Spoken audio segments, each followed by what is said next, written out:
How you doing? Woo! All right. All right. Welcome to TDX. This your first session? First session you going to today? Who went to the keynote? All right. Pretty awesome, huh? Good deal. All right. This session is called Who Moved My Cheese? Components Journey from Aura to LWC. My name is Greg Ruiz. I am the product owner and the product manager for Lightning Components. And what does that mean? Well, I own all of those building blocks that you as developers use to build your experiences. Now, you've heard a lot about Lightning Web Components. It's a little bit of a funny term because Lightning Web Components is the name of the framework, okay, that we're going to build Lightning Web Components on, huh? All right, so don't be confused. Hopefully, I'll be able to clarify some of those things around that. But I own literally all of those components, both the Lightning Web Components, but also the old Aura components. We'll talk about it a little bit later. Obviously, you've seen this slide if you've ever been to a presentation before at Salesforce. What does it mean? Yeah, safe harbor. I might say some things, don't listen to me, right? Okay, make your purchasing decisions based on the currently available features in the product. Okay, again, a big thank you. Thank you for coming out to TDX. Thank you also for spending your lunch with me, your picnic lunch. I'm glad to be the entertainment at lunch for you. I want to start off just by talking about a journey that we've been on for quite some time now. And that is that esoteric question, you know, every time that you've built anything in your life, right, 6 months later, it looks old, right? And you think, oh, what would it look like if I built it today? I mean, this is what happened back in 1999. We built Salesforce, and it was perfectly wonderful, and it was a brilliant platform. But of course, you know, as time went on, the web began to evolve. Things began to change. So about 6 years ago, we had to sit down and really ask ourselves, okay, is this still working for us? What would the web look like if we built it today?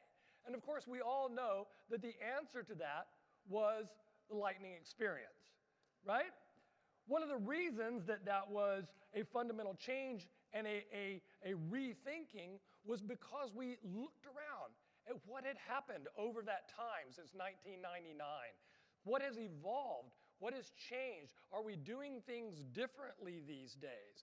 And back then, when we were starting to build Lightning, the Lightning experience, of course, things had changed. We had moved from server-side architectures down to client-side architectures, right? The client was becoming more powerful.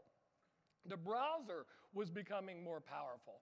And so there was a perfect opportunity for us to do exactly that. So that's what we did about six years ago-ish around that time. We sat down and we said, let's build Salesforce again, right? And we built Salesforce as a component-based architecture because that meant that we could easily change pages. No longer would we have to go back to Visualforce and build an entire page in order to make some changes, right? We could build those small building blocks, swap them out, and update not only the look, but the functionality of our pages. Now, how many of you have built a Lightning component? All right, good. I'd like to see that. How many think Aura's cool? Oh, all right. I'd like to see that too. It's not what you tell me in private, right? But all right.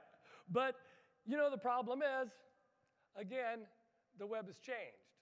You see, because back then, back when we sat down to build Lightning, almost 6 years ago, the web looked like a different place, right? We had the web stack, if you will, representing things that the browser was doing, the web standards that the browser was doing. It, of course, was responsible for rendering out our page. It was responsible for giving us interactivity via JavaScript, or as it's called out here, ECMAScript, right? These were the things that the browser was doing. Everything else we had to do. And so we had to build a framework that delivered on all of these other things that we needed to do in the browser, right? And this is Aura. That's what Aura was there to do. Aura was there to give us all of the functionality that we couldn't get in the native browser. Now, our team that built Aura worked really, really hard to deliver Aura and to deliver what we now know as the Lightning experience. We rolled it out, and what did you say? I heard it. What'd you say? Slow. That's what I heard. That's exactly what I heard. Yes, exactly. How many of you think that Lightning is slow? Oh, that's too bad. Wow, that was too many hands. All right. It's always slow the first time, right? The second page load is fast? No? All right, okay. All right. So you see, we're already in trouble, right? We're already in trouble because, of course, back in 2014, the framework was doing all the heavy lifting, and if you got to do a lot of heavy lifting, means you're going to get tired, means you're going to slow down, right? So not only was that a problem in terms of speed, but there were also other side effects to Aura. All right, how many of you came from a JavaScript background? Okay, some hands. All right, excellent. What was your first thought when you sat down to code your first Aura component? Like, this is weird, right? Like, wait, what? Right? It didn't come natural to me. And I had a lot to learn, you see, because we were all off there doing our own thing in our own frameworks, right? You couldn't just drop ship somebody in to fix a problem because you had to learn all the idiosyncrasies of the framework that we were building on called Aura. So fast forward a couple of years ago, our leadership sat down with some of our engineers and said, okay, we're hearing it slow. What can we do about that? In other words, what would it look like if we built Salesforce today? Okay? So we set out on a journey to discover what would it look like if we built Salesforce today based upon all of those previous learnings that we had. You see, because today the web looks completely different. Today, the browser down there in the orange box is handling a ton of stuff. A ton of the stuff that we had to handle in the framework before. A ton of the stuff that Aura was responsible for. So that means that frameworks get to specialize. They get to concentrate on just a few core pieces. Core pieces like services, data services, or specialized services, or just the UI in general, UI components. And those are the three things that we call Lightning Web Components. So what we've done is we've actually gone back to the drawing board and we've rebuilt everything again. But this time we didn't have to build nearly as much.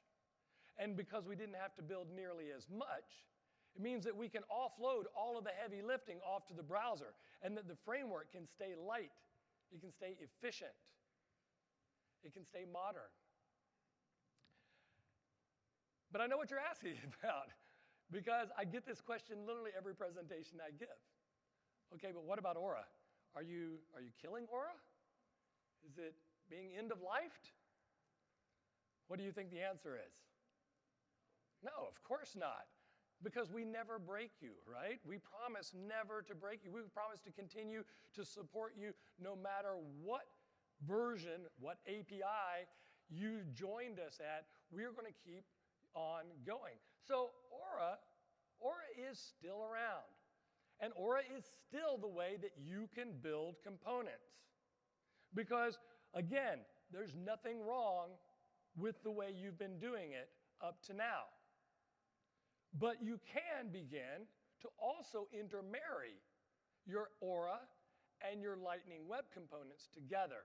You see, because not only can they live side by side on a single page, and I'll show you that in a moment, they also can even work inside of one another. Well, if we're going one direction.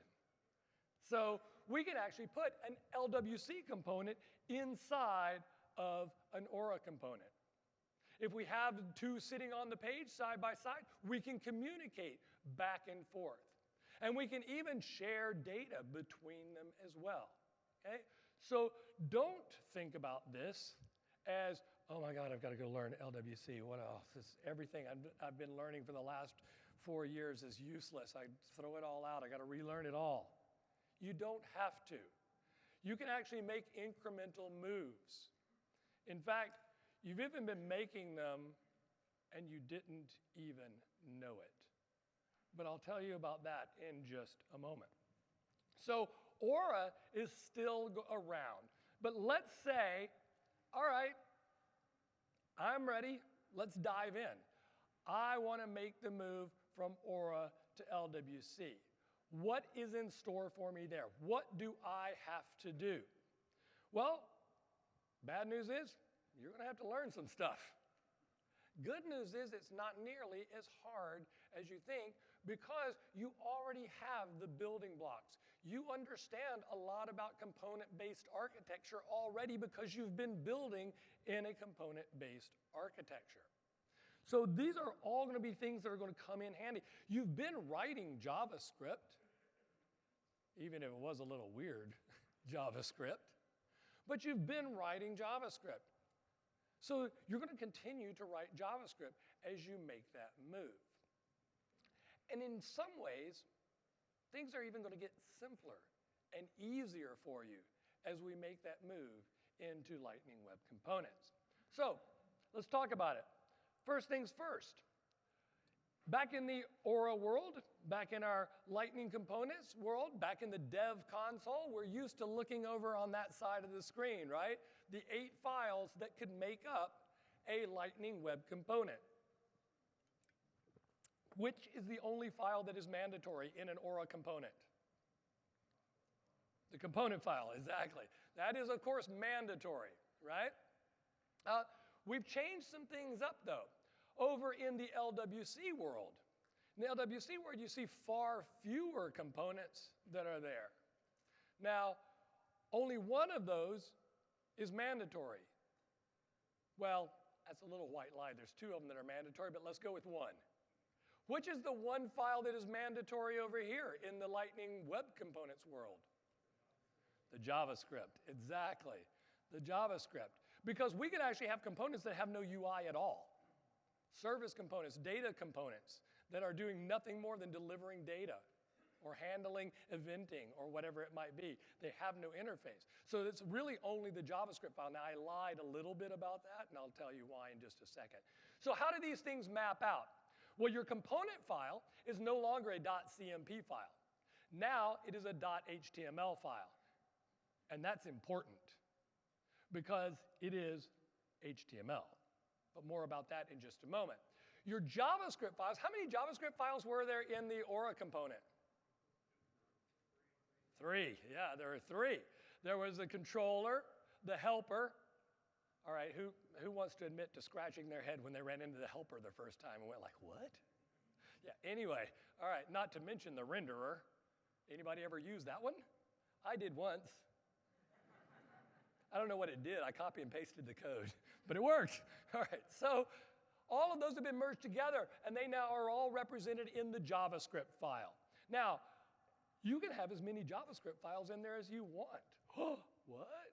Yeah, you can actually separate out JavaScript files. If you had like utility classes or something that you wanted to use, you can separate those out into their own JavaScript to share across other components as well. Okay? So this is really cool. Then, of course, CSS, style, that's still there. So we're actually using an actual CSS file, but gone is .this. No longer in our vocabulary because we're using pure CSS now. Of course, there's 2 others, and that is a design file. Anybody use a design file? Design parameters? All right, I love you if you're doing that. I'm going to show you some really cool uses of that a little bit later. That's now moved. There is no such thing as a design file anymore because that has actually moved into the JS metadata file, where you will also find the information about API versions as well. Whether or not a component is globally exposed, you'll also find there. But we'll look at all of that a little bit deeper in a moment. And of course, my favorite one, SVG, it's still there. Okay. There is one file, though, that I didn't mention. Very near and dear to a developer's heart. Yeah, because documentation is currently unavailable for LWC components. You see, our developers building LWC, they're real developers. They hate documentation. They don't like to write it, right? Okay, we will let you know down the road. We're literally trying to figure out which format we want to write our documentation in. That is literally the argument going on back in Salesforce Tower right now. But we will have an answer for you very, very shortly. So let's go talk about, again, a few of those individuals, and then we're going to dive in and look at some real code. So back over in the Aura world, the Aura world is really one of the confusing things for any developer coming to the Aura world was that the component itself was a mishmash of stuff, right? It was a little bit of HTML, a little bit of XML. There was even some logic mixed in there. Well, now your component file is exactly what its file ending says it is. It's HTML. And that is all. That is all that you are allowed to put into your component file. Only HTML markup. No logic, no anything else. Just markup. Which means that all the stuff you were doing over there in the component bundle before must have moved somewhere else. So where did it move to? You see, the JavaScript file back in Aura, it did a lot of stuff. By the way, is that real JavaScript? No, it's not. That's a JSON file. We were doing JavaScript inside of a JSON, right, which is always a little weird too, right?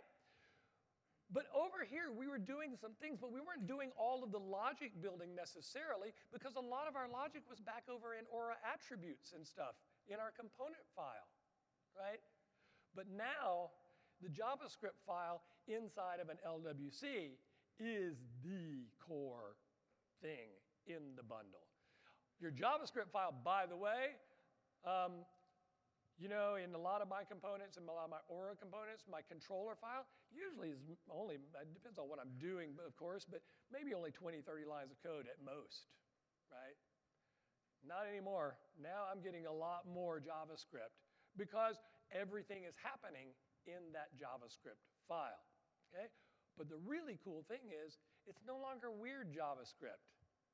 It's no longer where I have to Google to figure out what something does, and then remember to put the word Salesforce in the Google terms so that I get their way of doing things, right? Today, now I can Google literal JavaScript and I can, or terminology, and I know that it is the same as the things that I'm using to build my Lightning Web Component.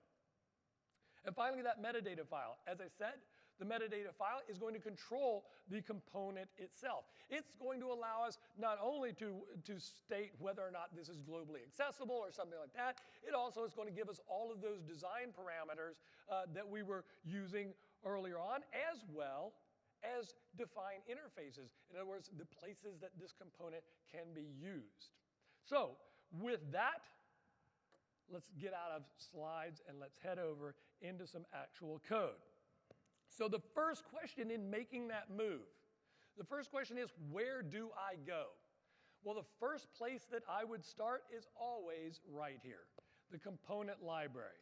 Now, the component library, I am incredibly proud of what the team has done in launching the component library, because the component library is the reason that you no longer have to keep the PDF of the developer's guide on your desktop at all times, right?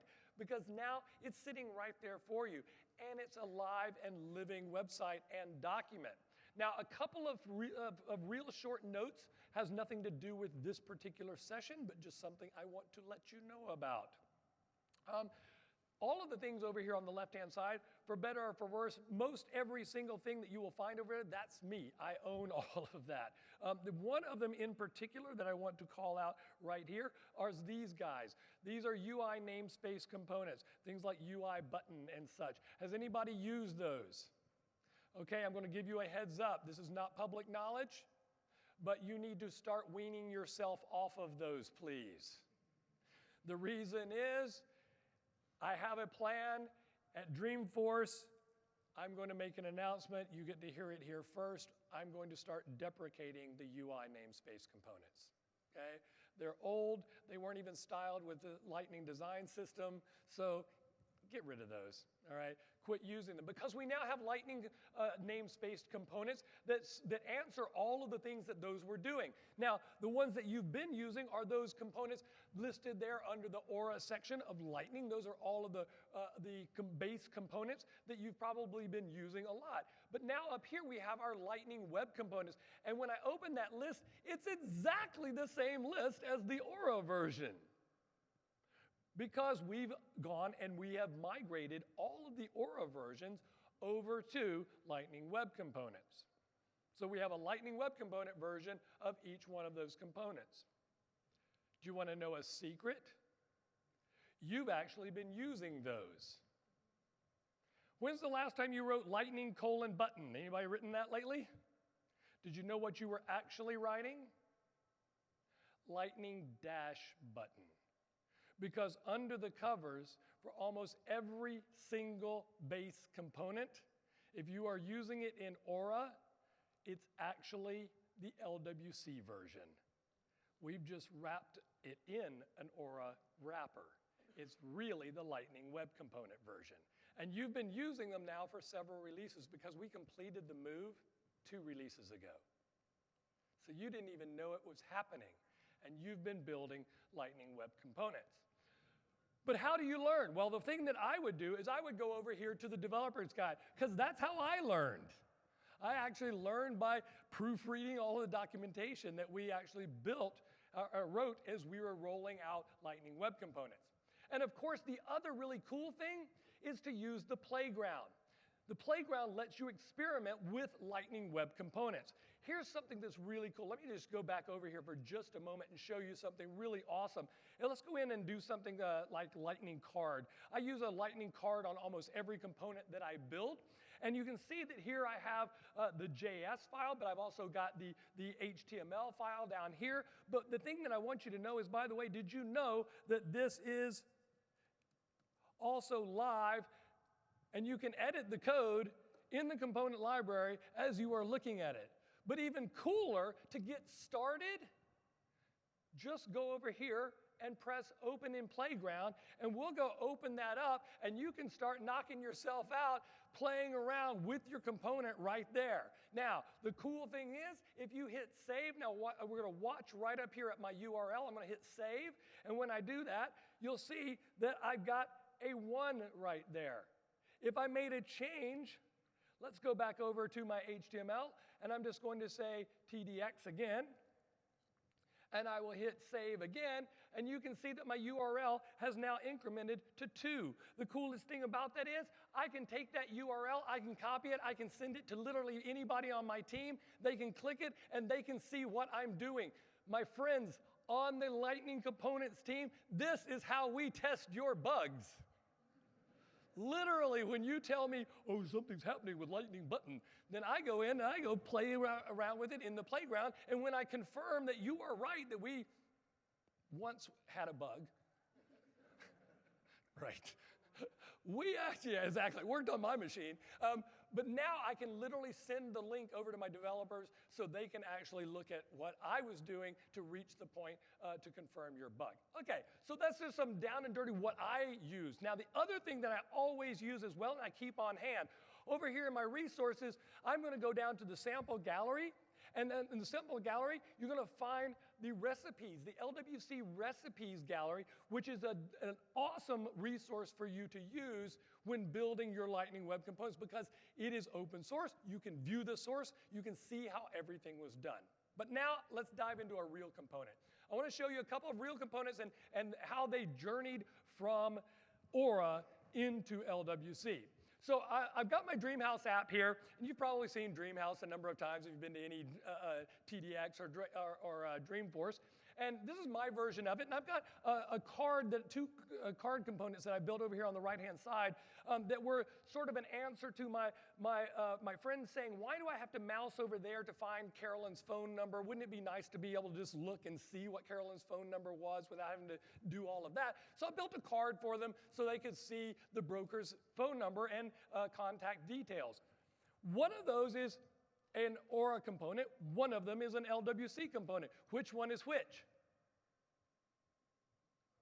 No earthly idea. I literally have no earthly idea. Actually, I believe, if I remember correctly, that this one down here is the Aura version because I just gave it a different icon so that I could remember. That's literally the only way I remember. Okay, but you'll see that I was just able to change some data. It immediately reflected back over there in the LWC version. But okay, let's take a look at some code. So heading over into the Aura component, all the action in that particular component actually happens in the component file itself.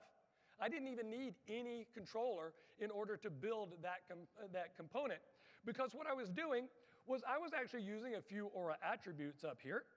And of course, I had first defined my component. I have also given it an interface, told it where it was going to be, told it was going to be access equals global.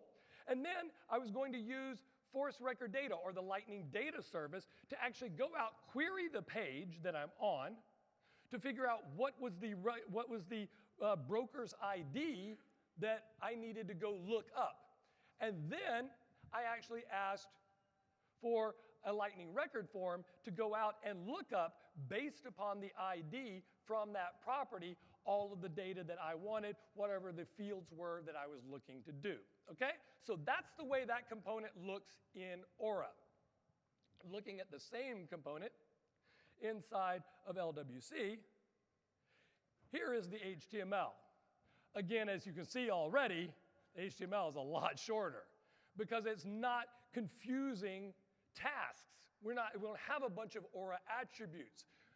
In fact, we don't even have anything really, but just a little bit of markup. Now, the only thing that you'll need to know, one of the learnings, is anytime you want the Lightning web component version of a base component, it's Lightning dash versus Lightning colon.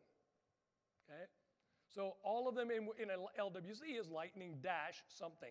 Now, if you're back over in an Aura component and you write Lightning colon button, as I said, we'll take care of swapping in the LWC version for you.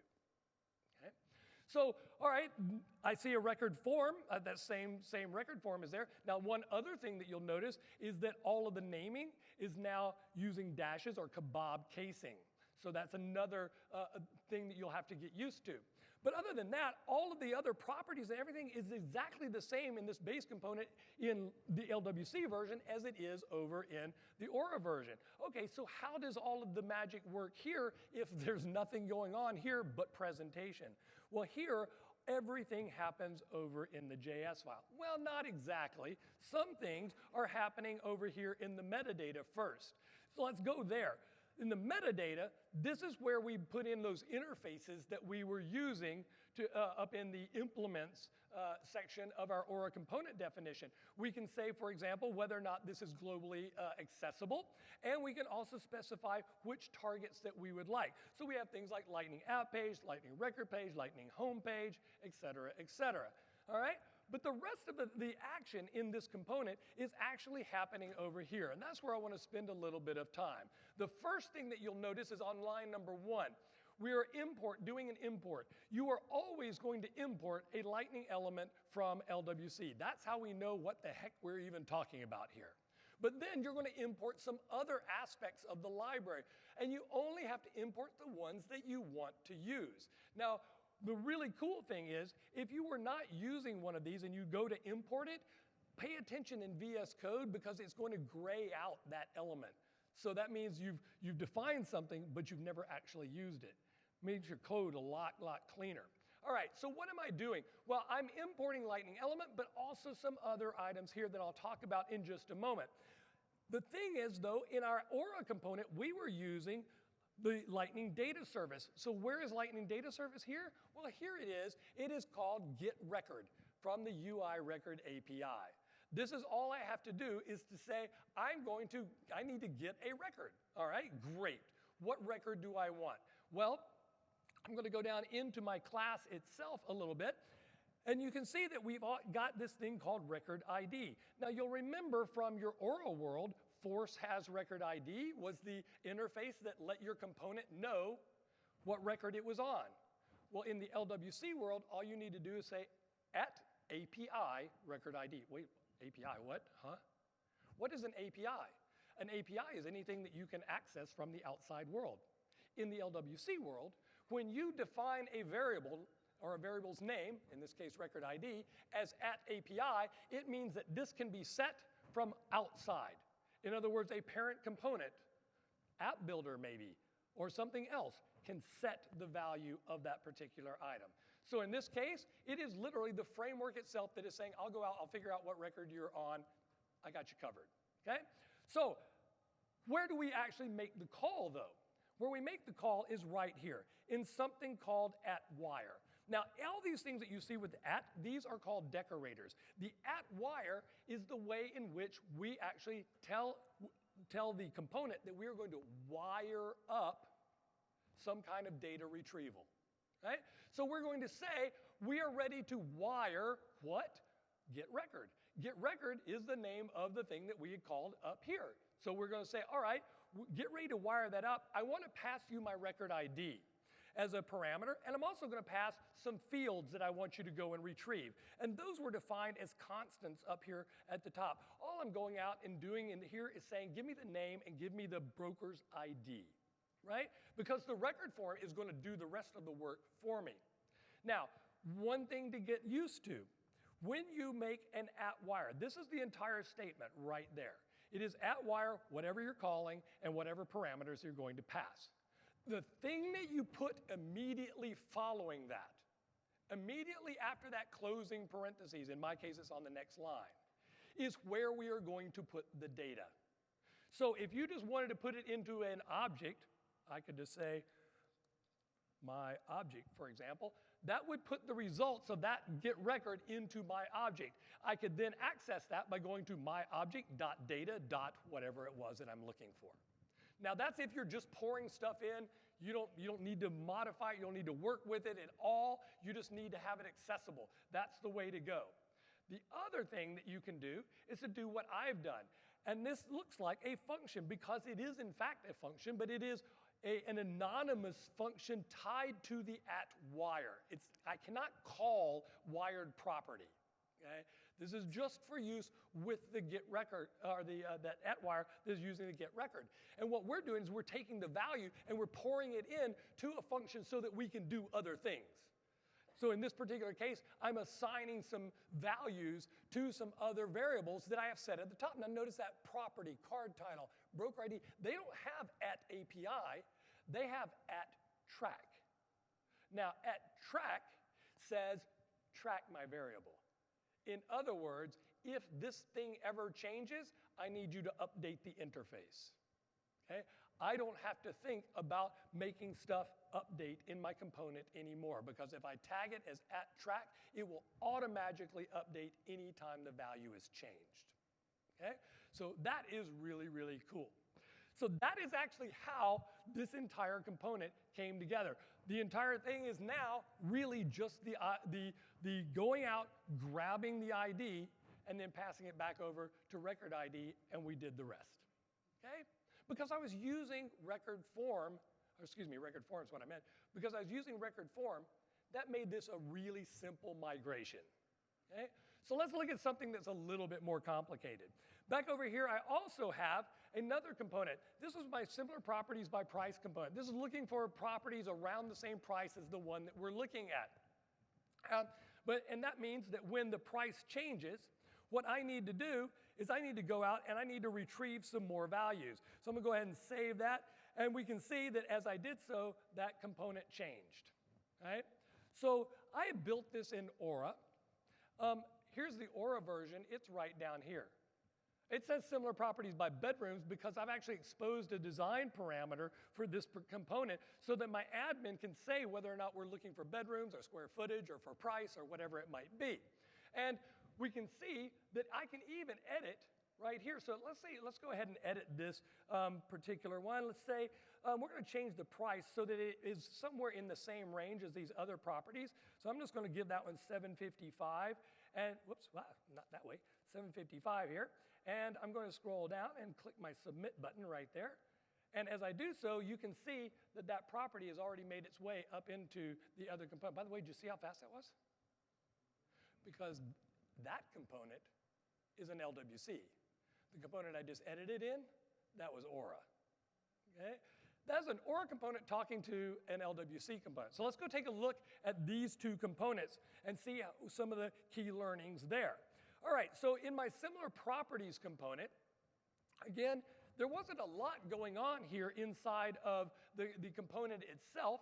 There was a little bit going on over here in the controller because, of course, I had to go out and do the search, go out and find all the properties and bring back all the properties and set a bunch of Aura attributes that I could then use inside of my component. Okay? But in the LWC version, I was going down to this. Here's my HTML. Once again, much smaller, but let's look at the more important JavaScript side of it. In the JavaScript side of it, again, I'm using that get same, get record. But I'm also using and importing a lot of other things that I'll come right back to in a moment. But you can see that all I'm doing is I'm going out, I'm getting the record. I'm getting the record so that I know what the price is or what the number of bedrooms are. And I'm setting those here in the result from my @wire. So this one is looking at the record itself that we're currently on. What is getting the properties, though, is actually an Apex class. I've actually written an Apex class, so let's talk about how do we talk to Apex. We do it by importing the class and telling it or giving an alias to the method we want to call. So you can see I said get similar properties from at Salesforce Apex my property controller, that's the Apex class, and then the method that I'm calling. I did not have to name those the same. The thing that I say import blank, that's my alias for that. Right? So where is this getting called? Well, there are two ways to call Apex from within the LWC world. One is through @wire, which I'm doing here as well. So I'm saying @wire, get similar properties, passing things, once again bringing them back and dumping them into, or assigning them to things like, in this case, on line number 55 or 56 there, this .props is the data that is coming back. So these are all the properties that I had. Now, once those have arrived, then, of course, something is going to happen back over here in the HTML. And what's going to happen is this thing. We're actually going to then begin to render this. One of the coolest things about @wire is it fires before the component is ever actually built or constructed. So the moment we receive that JavaScript file, we go ahead and start firing the @wires. All of them fire asynchronously. So they go off, they're doing their thing. Well, what about the HTML? Well, the HTML is being built. And we can begin to render things before data has ever come back. Did you catch that one? In the Aura world, that was a hard lift, right? Because I had to wait for my data before anything could happen. In the LWC world, I can fire all of this asynchronously, and as the @wires begin to come back, everything is reactive, which means that the component will begin to change just as new data is flowing into it. And that is one of the beauties of using @wire, because @wire is going to flow dynamically back into the component. But here what I'm doing, you can see I'm using a template if statement. And I'm saying if true equals props. In other words, do I have data yet? And we're going to wait. How many of you have ever used Aura if? Did you know what the problem with an Aura if is? It's evaluated on the server. That means when you pass it back down, if the if changes, we got to go back to the server to bring the new piece down. In our world, when we use a template if, the code actually comes down to the client. But I know you're thinking, I am developer. I have developer tools. I will go look at the DOM. No, you won't. Because the shadow DOM, which is part of the web component specification, is hiding that away from you. So we are never rendering into the DOM anything until its if statement is true. But we are hanging on to the other things and swapping them in dynamically, instantaneously. Okay? In fact, you can actually see that in my similar properties, but before I'm going to show you where you can see that in just a moment, but before I let you go, because I'm about to run out of time, I want to show you one last component here, and that will show you where you can get all the source code. I want to ask you, how many of you have ever tried to rebuild record details? Okay. Did it take you longer than 3 seconds? Okay, then you did it wrong. All right, one last component. I was so proud of this component that I built, and I built it in Aura, and I was like, oh, this is like cool. And then we announced LWC. It's like, oh. All right, I gotta go back and build it. All right, here we go. All right, off we go. I'm going to edit my page. I'm gonna put this component on. What we're gonna do is I'm just gonna take and I'm gonna just make a new tab for you here real quick. Where that new tab is gonna be called My Details. My Details. All right, we're done. And we're gonna go over there and we are going to then go and drag on my form builder Lightning web component. Here you go. All right, it says please associate an object with the form. All right, we are on a property record page. I'm thinking the full layout would be cool. I'm thinking I would like it in 2 columns. Actually, it's in view mode right now. Oh, it's all blank. Let's actually get the record. We'll take this record. Oops, that is if I can type this. There we go. We get that record. All right, there you go. That's cool. Maybe actually you'd rather have a compact view. I don't know. You guys aren't amazed by what I'm doing here? All right, okay. So how did this come together? Well, this came together literally. Here we go. Are you ready? This is that much HTML. All this is literally a record form. Whoops, a record form that I moved. A record form that is just swapping between the ifs right here. The JavaScript is doing nothing, really. That's the whole thing. All right. So where does the magic happen? The magic was happening actually over in App Builder because I exposed all of my properties back over in my metadata to my admin so that they could begin changing all those values, which were then propagated back down to my record form. Okay? So a lot of cool stuff. To recap, just a few of the highlights that I've pointed out for you. Your Aura component is now just your template file. Your controllers, you don't have to say controller and then go over into a controller file and say I'm calling another controller, which always was weird in Aura. You simply import that class. You can define where things are going through your targets in your metadata. Of course, if you need to get something like a record ID, you need to expose it. It's nothing more than @API record ID. If we are wanting to handle an event, we can register listeners. That is how that component was talking back and forth. I didn't have time to show you that, but you'll get a chance to see it in just a moment.